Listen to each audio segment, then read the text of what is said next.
Good morning, everyone. Thank you for joining us here today at the South-Wide Childcare Centre for a very important announcement for Manitoba families. My name is Cordella Friesen. I am very proud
here in Manitoba.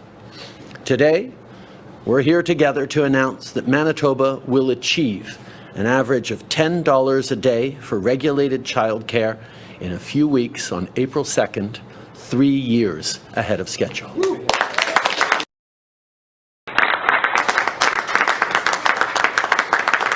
We just met with a number of parents here at the YMCA. For example, Brenda and Peter told me they're now saving hundreds of dollars a month, which are savings that can be used for groceries, other bills, or after-school activities, and it's making a real difference in their lives.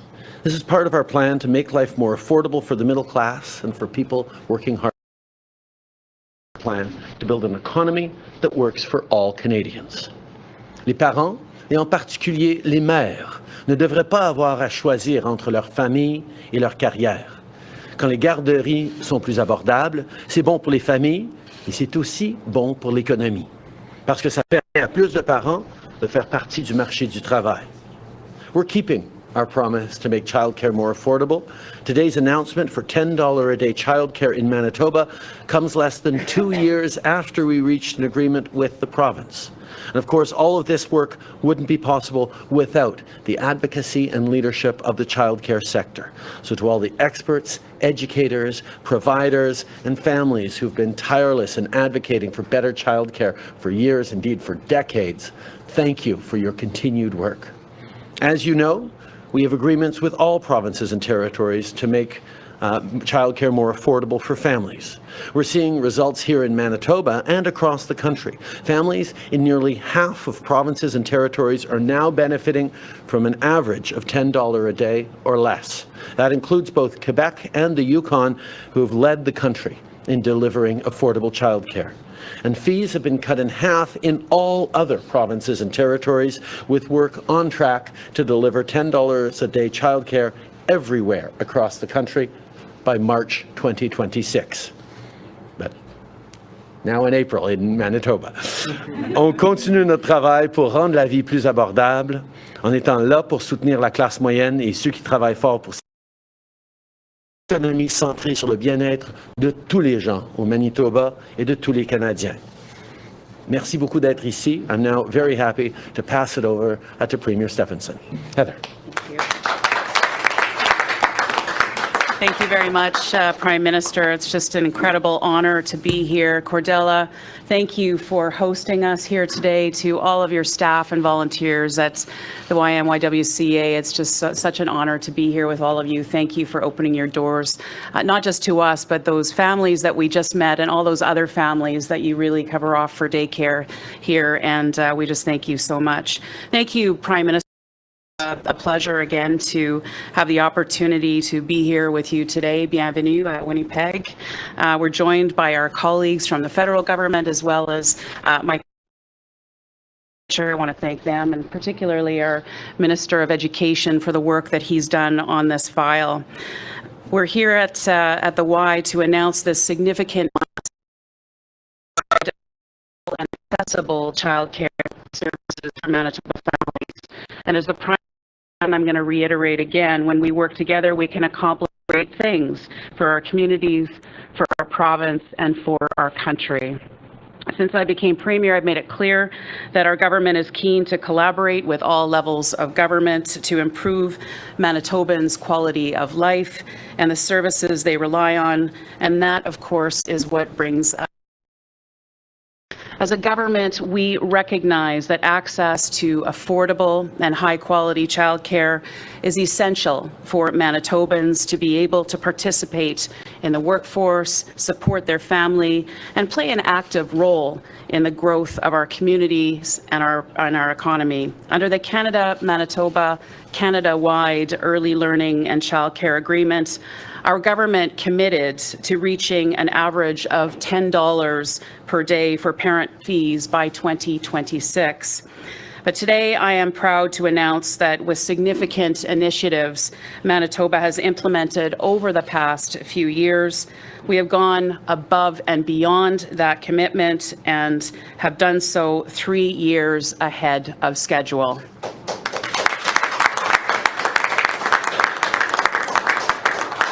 Beginning on April 2nd of this year, Manitoba families will pay a maximum of $10 a day based on regular full-time hours in our regulated nonprofit childcare centres for all children age 12 and under. À compter de 2 avril cette année, les familles manitobaines paieront un maximum de 10 par jour pour tous les enfants âgés de 2 ans et moins. And for families most in need, the Child Care Subsidy Program will continue to provide financial support that further reduces fees. Ensuring cost is not a barrier to quality early learning programming for those children. As a government, we recognize that many Manitoba families are struggling to make ends meet. This partnership and our significant investments will save Manitoba families thousands of dollars a year in childcare fees. That is money that can go directly towards groceries, paying the bills, or saving for our children's future. Today's announcement supports our government's ongoing efforts to strengthen childcare services for Manitoba families, including creating thousands of new childcare spaces throughout the province and supporting our centres and the dedicated staff who care for our children. Our government is proud to be a national leader in providing affordable and accessible childcare services throughout the province. Notre gouvernement est fier d'être chef de file national dans la prestation de services de garde d'enfants affordables et accessibles dans toute la province. I want to thank the Prime Minister and our federal partners for their support and our ongoing collaboration to strengthen and grow Manitoba's early learning and childcare system here in our province. Today is a great day for the future of children and their families here in Manitoba. And with that, I would like to thank once again the Prime Minister for being here today and just pass the podium over now to Minister Vandal to say a few words.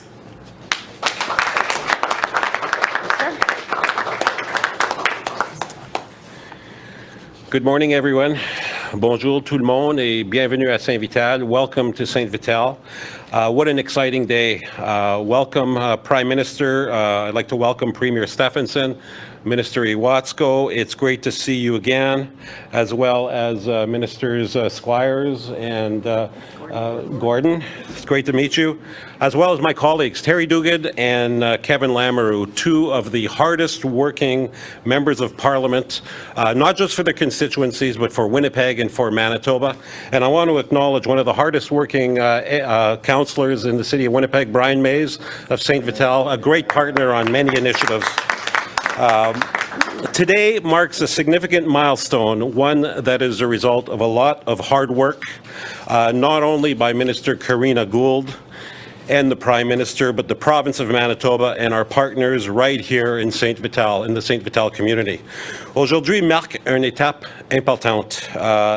L'une d'elles est le fruit d'un travail acharné, non seulement de la ministre Karina Gould et du Premier ministre, mais aussi de la province du Manitoba et nos partenaires ici, même dans notre communauté. The YMCA provides so many necessary services for families and individuals, and as many of you know, early in my career, I was a social worker in the city, working in schools, working at the Mamaway Center, and I know of the value of the services that the Y offers, what it means for families, what it means for children, and it's a pleasure to be here, and I thank all of you for the incredible work that you do. We're here today to let families know that we're helping them save thousands of dollars a year on childcare expenses. Less than 2 years after we've signed an agreement with Manitoba to get to that $10 a day childcare, we are going to meet that target well ahead of schedule, which is an absolutely incredible achievement. Nous sommes ici aujourd'hui pour faire savoir aux familles que nous les aidons à économiser des milliers de dollars par année en frais de garde d'enfants. Moins de 2 ans après signer une entente avec le Manitoba pour obtenir des services de garde à 10 piastres par jour, nous allons atteindre cet objectif bien avant la date prévue, qui est une réalisation incroyable. This is what can be achieved through partnership. This is what can be achieved through collaboration and a political will to move forward on a critical economic policy that will directly benefit thousands of families in Manitoba. From the Canada Child Benefit, which has lifted over 400,000 children out of poverty, to a $10 a day childcare, to the dental care benefit for children and new renter supports, kids and their families can continue to count on our government to put them first and ensure we are building a strong economy for everyone across Manitoba. Merci beaucoup. It's an honor to be here. Thank you so much. I'd like now to turn the podium over to Minister Iwatsko.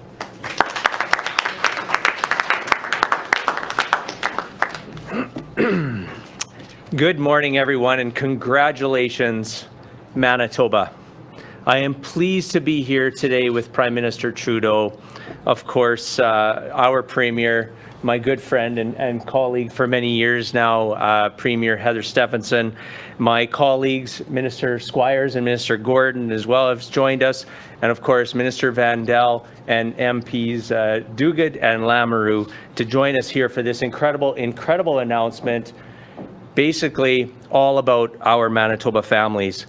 I would also like to take this opportunity to echo some of the words that the Prime Minister, Premier, and the minister has already said as well, the collaboration that we have had with my department. I'd also like to give a big round of applause and thank you for all the hard work of my department officials, some of who are joined us this morning for this announcement. We could not do this without all the hard work behind the scenes as well, and those conversations that are happening at the officials level and also at the federal level as well. I'd like to thank Minister Karina Gould, because I know that we've had many conversations over the last 14 months now, making sure that this comes to reality. I would, of course, like to thank the YMYWCA South Winnipeg branch and Cordella Friesen for hosting us here today and welcoming us here. I know that I've had the pleasure of meeting many of the dedicated staff that takes care of our most precious resources on a day-to-day basis, and those are our children. And so to them, thank you for your considerably hard work each and every day, which is going to definitely pay off for all of us into the future. As we know that we've made a commitment to making childcare more affordable and accessible, and we're making it happen, as it's already been said, but I cannot stress enough, 3 years ahead of schedule. A key part of the $10 a day childcare and the new spaces we've introduced in the last year is having professionals staff the new and affordable spaces. You cannot have any of them without the others. We are focusing on attracting, training, and retaining childcare professionals. That's why our government has issued a joint expression of interest to work with post-secondary institutions to expand training programs for childcare assistants and early childhood educators as well. The goal is to ensure that there are an additional 1,000 childcare assistants and 2,000 early childhood educators to support the plan of creating the additional 23,000 childcare spaces throughout Manitoba by 2026.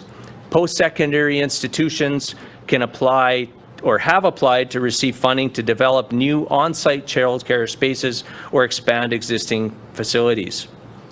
The funding will support the development of training expansion as well as learning labs and demonstration sites that will allow students to put their in-class learning into action. The updated training will focus on developing a comprehensive, integrated, and culturally responsive curriculum framework with an emphasis on flexibility and accelerated training options that meet certification standards. The training will also prioritize the needs of Francophone and Indigenous communities in relation to childcare. Access to affordable, conveniently located childcare will ensure Manitoba parents can fully participate in the workforce. This expression of interest and the new childcare professionals will help train and also ensure that Manitoba families can go to work knowing that their children are receiving high quality and inclusive care.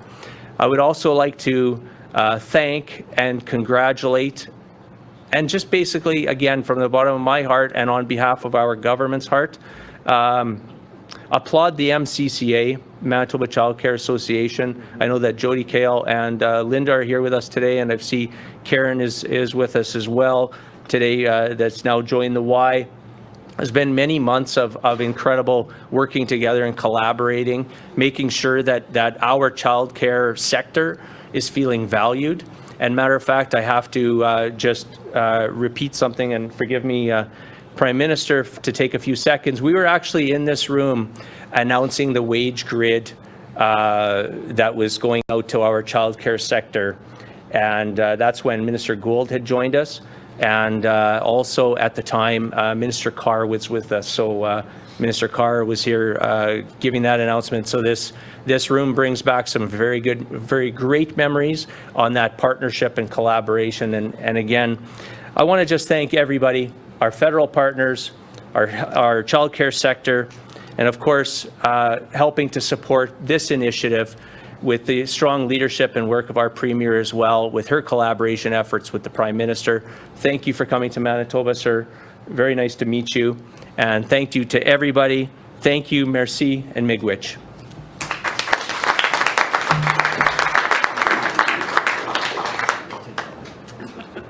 We will now begin the question and answer period. Nous allons maintenant commencer avec la période des questions. There will be 20 minutes for questions.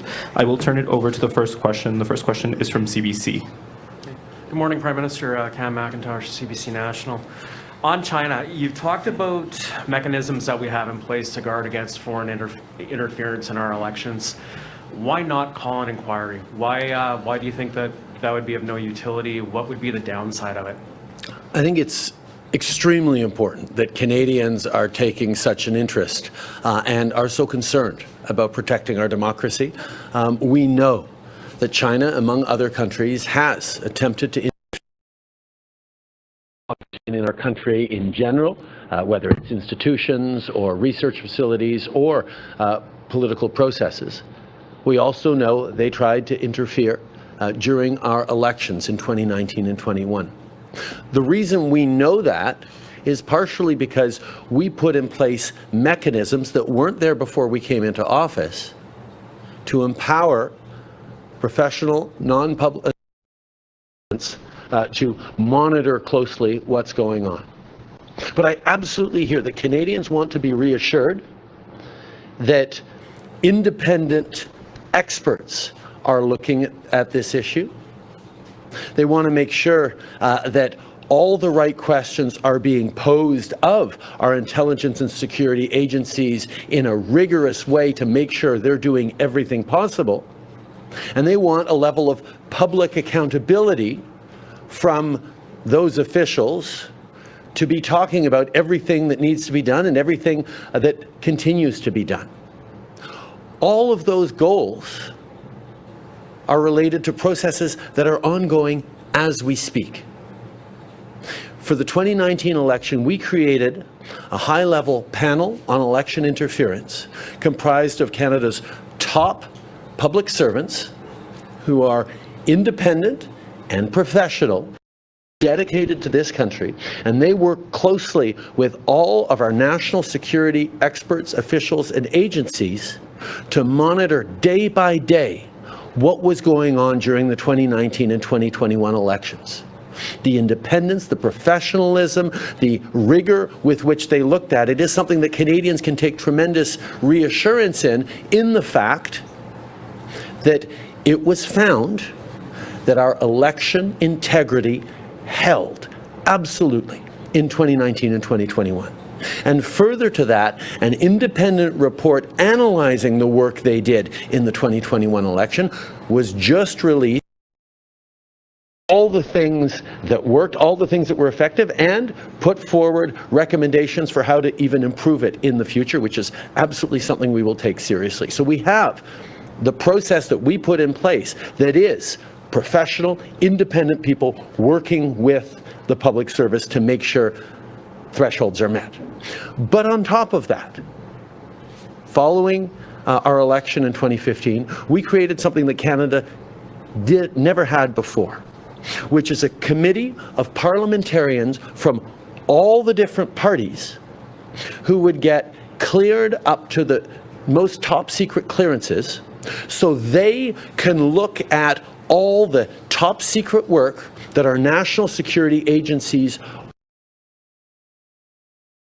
serious studies they put into election interference and foreign interference in general. Political members of parliament from all parties cleared to top secret levels that are and have and will continue to dig into the issue of interference so that people from different partisan perspectives can challenge and push not just the government but the agencies themselves to make sure they did everything and are continuing to do everything to keep Canadians safe. And on top of that, there are right now public hearings, committee meetings in Ottawa where our top security officials, from the National Security Intelligence Advisor to the CSIS Director to the panels of people who were involved in this process, are testifying publicly before parliamentary committee on everything that was done and that needs to be continue to be done and should be done in the future. So all these processes are going on and demonstrate the seriousness with which this government and this country needs to take the question of foreign interference. And as we move forward, as these processes unfold, I'm sure they will highlight more that we need to do, areas we need to do more, and we will be there to do whatever is necessary to meet two goals. First of all, to ensure that our election integrity holds, that our democracy is defended against foreign interference, and second, that Canadians can have confidence in our institutions, in our democracies, in our ability to defend ourselves. These are things that are being undergone right now because, as a government, we have always taken this issue extraordinarily seriously, as Canadians expect us to. Absolument. Je comprends tout à fait et je suis d'accord avec tous les Canadiens qui sont préoccupés par l'intégrité l'élection de nos processus démocratiques et l'impact possible de l'ingérence chinoise et d'autres pays dans nos élections et dans nos institutions. C'est quelque chose non seulement que nous partageons aujourd'hui, cette inquiétude avec les Canadiens, mais qui a causé qu'en 2015, on a commencé à travailler pour établir des systèmes et des mécanismes pour protéger notre démocratie et assurer l'intégrité de nos élections. Les gens veulent savoir de personnes expertes et indépendantes que l'intégrité de nos élections a tenu. Ils veulent savoir que les différents partis politiques vont pouvoir mettre au défi nos systèmes de renseignement pour assurer qu'ils sont en train de faire tout ce qui est nécessaire. Ils veulent aussi voir publiquement ces gens questionner et répondre à des questions précises sur l'ingérence chinoise et comment on est en train de répondre. Or, on a en place actuellement des mécanismes qui font exactement ça. On a mis de l'avant, pour les élections de 2019 et 2021, pour la première fois, fonctionnaires indépendants, non partisans, professionnels, qui ont accès à tous les renseignements dévoilés et découverts par nos services d'information et de renseignement pour s'assurer au jour le jour, pendant les élections de 2019 et 2021, que l'intégrité de nos élections n'est pas compromise, n'a pas été compromise. Et ces gens-là ont fait leur travail de façon indépendante et il y a eu des rapports indépendants qui examinaient leur travail en 2019 et qui viennent de sortir pour 2021, qui démontrait que le travail avait été bien fait et que les Canadiens peuvent avoir confiance dans l'intégrité de nos élections. Mais en plus de ça, on a créé, suite aux élections de 2015, pour la première fois, un comité de parlementaires, des parlementaires de tous les différents partis qui ont reçu l'approbation nécessaire, les qualifications nécessaires pour regarder tous les documents top secrets, pour travailler directement avec nos services de renseignement, pour s'assurer que nos services de renseignement sont en train de faire tout ce qui est nécessaire, s'assurer que le gouvernement est en train de faire tout ce qui est nécessaire pour protéger l'intégrité de nos élections. Ce comité de parlementaires a regardé attentivement dans les années passées l'ingérence étrangère et va continuer de faire leur travail pour s'assurer de façon multipartisane que le travail se soit fait. Et troisièmement, actuellement, en ce moment-ci, un comité parlementaire, de façon publique, est en train d'entendre les témoignages de nos hauts fonctionnaires en matière de sécurité et de renseignement, pour répondre à des questions publiquement que les Canadiens ont, que les différents partis ont en public, pour rassurer les Canadiens que l'intégrité de notre démocratie, de nos élections, tient.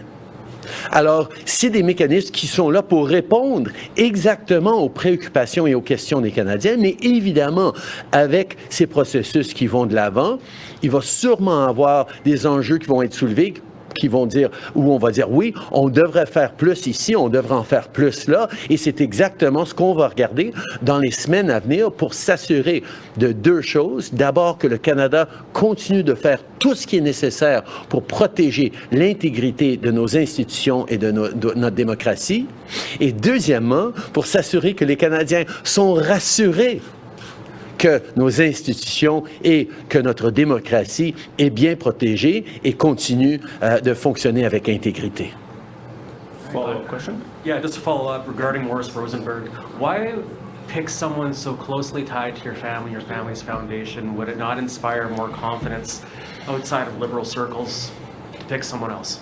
The choice of the person to look at this was based on, was done by the professional public service themselves. They wanted someone who had experience working for multiple different governments of different partisan stripes and a long career in the public service. And Mr. Rosenberg certainly qualifies for that, but he was the choice of the professional public service, not of my government. Next question.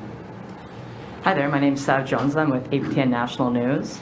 A First Nations leader has told APTN News that the next commissioner of the RCMP should be an Indigenous person to address systematic racism in the force. What do you think of this? I think it's an excellent idea. I think seeing more and more Indigenous leadership throughout systems and institutions across the country, we should absolutely look at more diversity. We should absolutely look at bringing forward Indigenous voices to lead those institutions. But just putting an Indigenous voice at the top, and we have a whole independent process going forward, and we will see who ends up being the next chief of the RCMP, the next commissioner of the RCMP. That's a process I'm not going to speak to now, but we will always look to try and make sure the full diversity of Canada and Indigenous representation is part of our considerations. But we have to understand that it's not just about putting the right person at the top of an organization that makes the systemic change necessary. There is a huge amount of work on structures within our institutions, including the RCMP, to ensure that the entire force, the entire system is fully respectful of Indigenous people, respectful of diversity, inclusive in everything it does, and responsive to the real needs on the ground. So yes, we're always looking to make sure level voices are representative of the fullness of Canada, but we need to also make sure that the systems themselves are transformed. So I look forward to doing the important work of finding out who, figuring out who would be the right leader to be the next commissioner of the RCMP, regardless of their background. Follow-up? And just as a follow-up, will you commit to appointing an Indigenous person as the next commissioner for the RCMP, as there are ones that are, I believe I just answered that question. We're going to commit to a proper, robust process that will find the best possible person to deal with a range of concerns that Canadians are facing, but of course, making sure that reconciliation is at the heart of what we do to improve the RCMP moving forward is going to be a significant factor we take into account. Thank you. Prochaine question. Bonjour, Catherine Moreau de Radio-Canada. Sur la licence d'Adastralabs qui lui permet en fait de produire de la cocaïne de manière légale, pourquoi est-ce que la Colombie-Britannique n'était pas au courant? Puis est-ce que vous avez l'intention de décriminaliser aussi ailleurs au pays des petites quantités? J'ai été choqué, tout comme le premier ministre de la Colombie-Britannique, de voir le communiqué de presse de cette compagnie-là. C'est vrai que Santé Canada permet à certaines compagnies pharmaceutiques, pour des besoins de recherche et de besoins médicaux extrêmement limités, l'utilisation de ce produit-là. Mais il n'y a aucune intention, il n'y a aucune permission de vendre ça sur le marché et de partager ça avec les Canadiens. Ça a été un manque de compréhension, je pense, dans le communiqué de presse et on est en train de rectifier le tir là-dessus parce que c'est pas quelque chose qu'on cautionne en tant que pays. Est-ce que c'est possible de le dire en anglais aussi pour mes collègues? I was as surprised as the Premier of British Columbia was to see that a company was talking about selling cocaine on the open market or commercializing it. There are limited and very restricted permissions for certain pharmaceutical companies to use that substance for research purposes and for very specific, narrowly prescribed medical purposes, but it is not a permission to sell it commercially or provide it on an open market. We are working very quickly with this company to correct the misunderstanding that their press release has caused. This is not something that this government is looking at furthering. Question suivie. Skylar Peters with Global Winnipeg. When did you first learn about the CSIS allegations concerning Han Dong's alleged involvement with the Chinese election interference network? As I've said many times, Canadian parliamentarians and indeed Canadians regularly get updates on foreign interference, and as Prime Minister I am constantly updated with concerns by CSIS, by other security institutions, to make sure we're doing everything we can to keep Canadians safe, and that includes keeping parliamentarians safe. We know that Chinese Canadian parliamentarians and Chinese Canadians in general are greater targets for interference by China than others. We know the same goes for Iranian Canadians, who are more subject to interference from the Iranian government. Russian speakers in Canada are more vulnerable to Russian misinformation and disinformation. And we get updated regularly on how we can make sure that our integrity and that the work that Canadians do to serve in politics is done with full protections. En tant que gouvernement, en tant que Premier ministre, je reçois régulièrement des mises à jour de nos agences de sécurité et de renseignement pour s'assurer qu'on est en train de protéger les Canadiens qui servent leur communauté en tant que politiciens.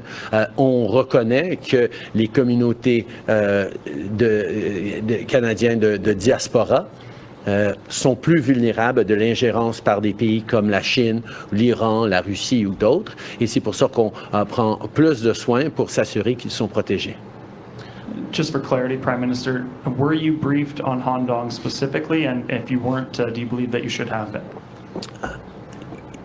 Canadians can know that as a Prime Minister and as a government, we regularly get top secret briefings on how we can best protect Canadians, including Canadians from various diaspora communities who serve as parliamentarians, how we make sure that they are able to do their job of representing their communities without being subject to interference from foreign countries. That's something we will continue to do. Next question. Hi, Prime Minister Jeff Keel from CTV Winnipeg. I do have just a quick daycare question. Thank you. That's a good thing. It's why we're all here today. When we heard Minister Owasco touch on this, there are a lot of families who are going to say, great, you're making childcare more affordable, but I still can't find a spot. And by the time spots open, my kids will be in high school. What do you say to families in Manitoba and across the country who still can't find a spot? I'll turn it over to the Premier to follow up on this, but let me say, when we moved forward a couple of years ago as a federal government to say we wanted to make $10 childcare a reality right across the country, and we were going to work with the provinces to do that, we knew that it wasn't enough to just make childcare. We needed to make sure that they were high quality and that there were more spaces, which is why I was glad to hear Dan highlight the announcement that was made around a pay grid for early childhood educators, to make sure that people know that that's a career that they will be supported in, that they can support a family, that it's valued. So increasing the wages for early childhood educators is an important piece of it, as is adding spaces that are high quality and affordable across the system. And I know Manitoba has made significant investments in creating more spaces, and there's more work to do. One of the things that we saw, even as we were drawing on a Quebec model where for years now the average childcare fees in Quebec are $8.50, there's still a lack of spaces. So the money we put forward for childcare in Quebec went towards creating more spaces, and there's continuing to be more work to do. So we are aware that we need to see more spaces created, and we're going to continue to work and encourage Manitoba to create those, work with municipalities to do it, but also make sure that those spaces are country. More spaces in rural and Indigenous communities. More spaces that are in French for the Francophone communities. Protections of official language minorities are extraordinarily important. These are things that are built into the agreements that we're happy to see Manitoba make significant advances on, and we'll continue to be there to help them do even more. But Premier, happy to turn it to you. Sure, Jeff, you'll know that we have already announced 23,000 new childcare spaces by 2026. So we recognize there's more work to be done. That's why we're moving in that direction. We will be new childcare centers as well. We have already been moving in that direction. So we recognize that there's more work to be done, and we're continuing to move in that direction. And my follow-up is not daycare, so don't boo me.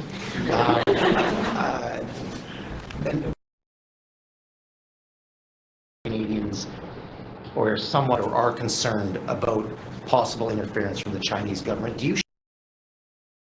Yes, I very much share the concerns of Canadians around interference from the Chinese governments or other foreign governments, and I have shared those concerns all the way back to 2015, when we got elected and realized that even as we were seeing increased election interference around the world, in places like France or the United States or elsewhere, democracies subject to foreign interference, we knew that we had to create mechanisms to respond to that, because Canada had very few, if any, mechanisms to counter interference in our democracies when we took office.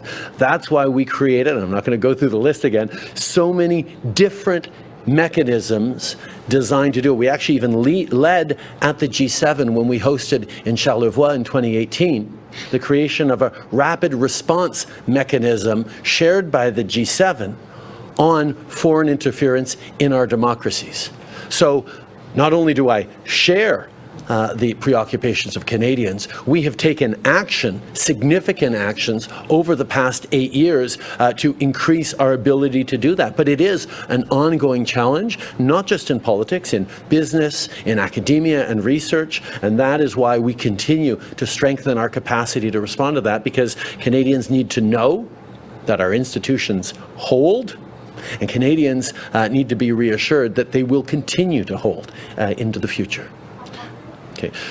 Oui, je partage les préoccupations des Canadiens par rapport à l'ingérence chinoise, et je la partage depuis 2015.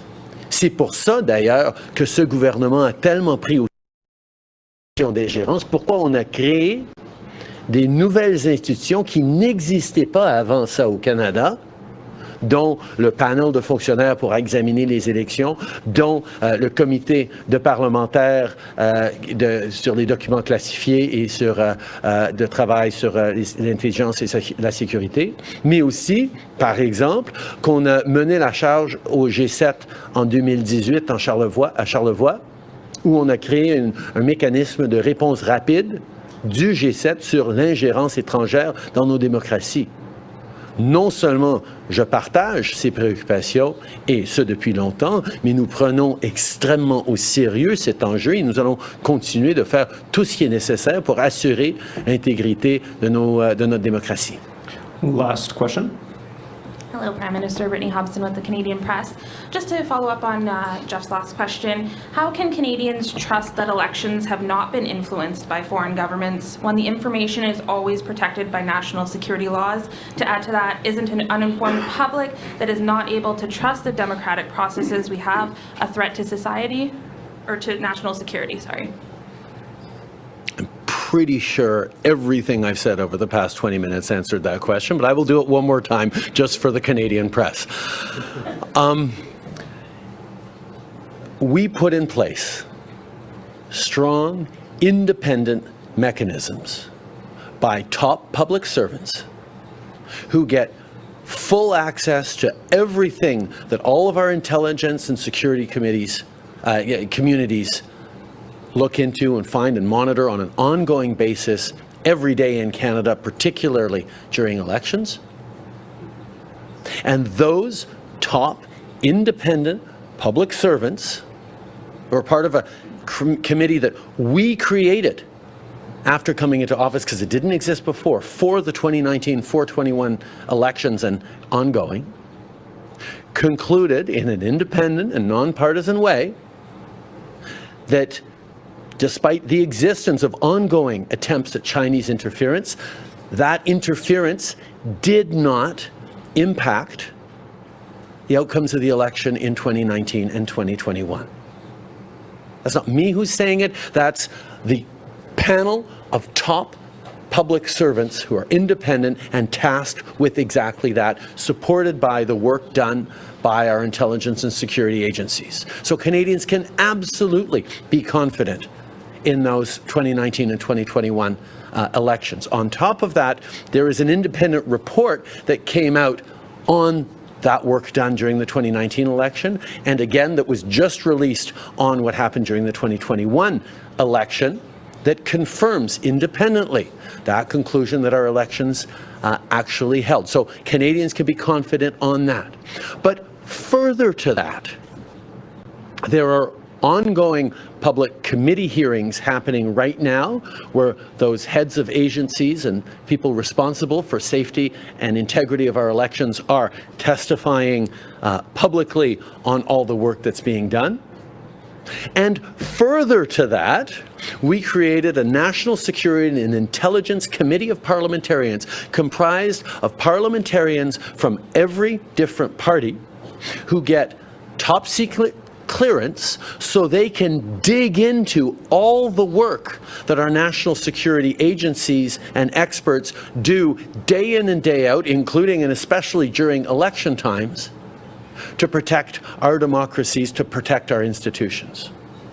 So Canadians have a lot of different reasons to be confident that indeed the integrity of our elections in 2019 and 2021 held, and that on an ongoing basis the government will continue to strengthen our capacity to counter those attempts at foreign interference that come from China, from Russia, from Iran, from other countries that are looking to destabilize and throw chaos into our democracies. Quick follow-up.